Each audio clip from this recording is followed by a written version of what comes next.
আসসালামু আলাইকুম। এখন বর্তমানে আছি মেঘনা নদীতে, বৃষ্টি আসতেছে, তো সেই কারণে মেঘনা নদী ফেরিঘাটে ফেরি পারাপার হয়, সেখানে দাঁড়িয়ে আছি। কি করব? আমি আসবো, আমি স্যার আপনার কাছে আসবো। এখানে আমাদের লালন স্যার বক্তা আমাদের সোহাগ সরকার আছেন, তিনি কিছু আপনাদেরকে জ্ঞানমূলক কথা বলবেন, আপনারা অবশ্যই শুনবেন। সে এখনই বলতে চাচ্ছে, আমি বলতেছি আমি মামা ক্যামেরা আসতেছি আপনার কাছে, আপনি কোনো টেনশন করবেন না। আসতেছি। এই যে আমি আছি, এই যে মেঘনা সেতু দেখা যাচ্ছে,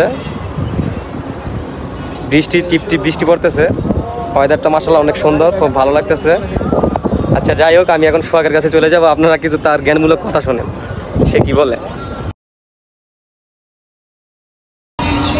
এই যে রিমঝিম বৃষ্টিতে সোহাগ সরকার, আপনার কি অনুভূতি, কি আপনি যে মেঘনা নদীর পাড়ে আছেন দাঁড়িয়ে, এই মেঘনা নদীতে আপনার অনেক স্মৃতি পড়ে আছে, পুরানো স্মৃতিগুলোর থেকে আমি আপনার কিছু কথা শুনতে চাই।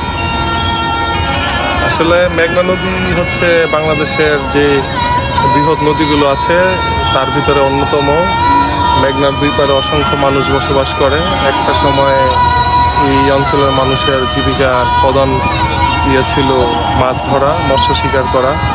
এখন আমাদের মেঘনার দুই পাড়ে অসংখ্য ইন্ডাস্ট্রি হয়েছে, তারপরে মানুষের জীবনমান উন্নয়ন হয়েছে। এই যে আমরা যেখানে এখন দাঁড়িয়ে আছি, আজ থেকে আরও 25-30 বছর আগে হচ্ছে যে এই ফেরি দিয়েই মানুষ পারাপার হইতো। এখন এই যে আপনি আমাদের ডান পাশে চাইলে দেখতে পারবেন, ঢাকা চট্টগ্রাম মহাসড়ককে যুক্ত করছে এই মেঘনা সেতু। আর আমাদের নদীতে অসংখ্য মালবাহী জাহাজ চলতেছে। মেঘনার দুই পাড়ের মানুষের একটা সময় যেখানে শুধুমাত্র মৎস্য শিকারী ছিল তাদের জীবিকার চাবিকাঠি, এখন আমাদের মেঘনাতে অসংখ্য ইন্ডাস্ট্রি হচ্ছে। আপনি জানেন ইতিমধ্যে আমাদের কুমিল্লা ইকোনমিক জোন তৈরি হচ্ছে, মেঘনার অসংখ্য মানুষের জীবনমান উন্নয়ন হবে। আশা করি এগুলো সঠিকভাবে আমাদের লোকবল যদি এখানে কাজ করার সুযোগ পায়, তাইলে মেঘনা মানুষের আগের যে দুর্দশা ছিল, দুর্দশা থেকে বেরিয়ে আসবে। এবং আমাদের ঢাকা থেকে খুবই নিকটবর্তী আমাদের থানাটা, ঢাকা থেকে 38 কিলোমিটারের মতন হবে। তো আমাদের এই আসনের যারা আছে উন্নয়নের রূপকার, তারা আশা করি যে এখানে নজর দিবেন। আসলে ওই রকম ডেভেলপ হয়নি বিগত দিনের তুলনায়, ঢাকার খুব কাছাকাছি থানা সত্ত্বেও। তো আগামীতে হচ্ছে যে এই জিনিসটা মাথায় রেখে আমাদের যাতায়াত ব্যবস্থা ভালো আছে, নদী ব্যবস্থা আছে, তো আমাদের এখানে আরও ইন্ডাস্ট্রি যাতে তৈরি হয়, মানুষ যাতে আরও কাজের সুযোগ পায়, সেদিকে দেশের সরকার প্রধান যারা আছে লক্ষ্য রাখবে মেঘনার জীবনমান উন্নয়নে। এই হচ্ছে যে আমার প্রত্যাশা। যাক, আপনার এত সুন্দর যুক্তিসম্পন্ন কথা শুনে আমি আন্তরিকভাবে অনেক খুশি, হ্যাপি। তাহলে আপনাকে অসংখ্য ধন্যবাদ। পরবর্তীতে আবার আপনার কাছে চলে আসবো ইনশাল্লাহ।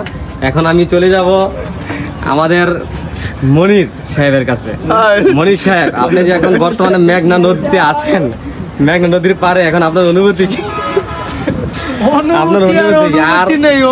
আমাদের বন্ধু মাসুমকে ব্যাগ দিয়ে লাগবে না, সে কাঁধে ব্যাগ নিয়ে ঘুরতেছে গেল, এটা কারণ কি?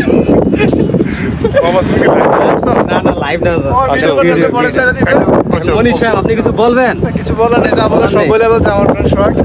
আমি আর কি বলবো, সোহাগ তো আমারই। আপনার কোনো স্মৃতি কি মেঘনা ঘাটেতে নেই? বলেন, দেশটা আগে ভালো ছিল। নেই। এই যে আমাদের আরেক এনসিপি নেতা, এই যে তারেক রহমান, আপনারা তাকে চিনে রাখেন। দেশের যদি দেশের উন্নয়ন করে তাকে আপনারা সংসদে যাওয়ার সুযোগ করে দেন। আপনারা কি কোন দলের নাম মনে হচ্ছে, ছিলেন ওই দলের মনে হচ্ছে? দেখেন, আমার নামে কেউ চাঁদা তুলবেন না, আমার নাম ব্যবহার করে কেউ চাঁদা তুলবেন না।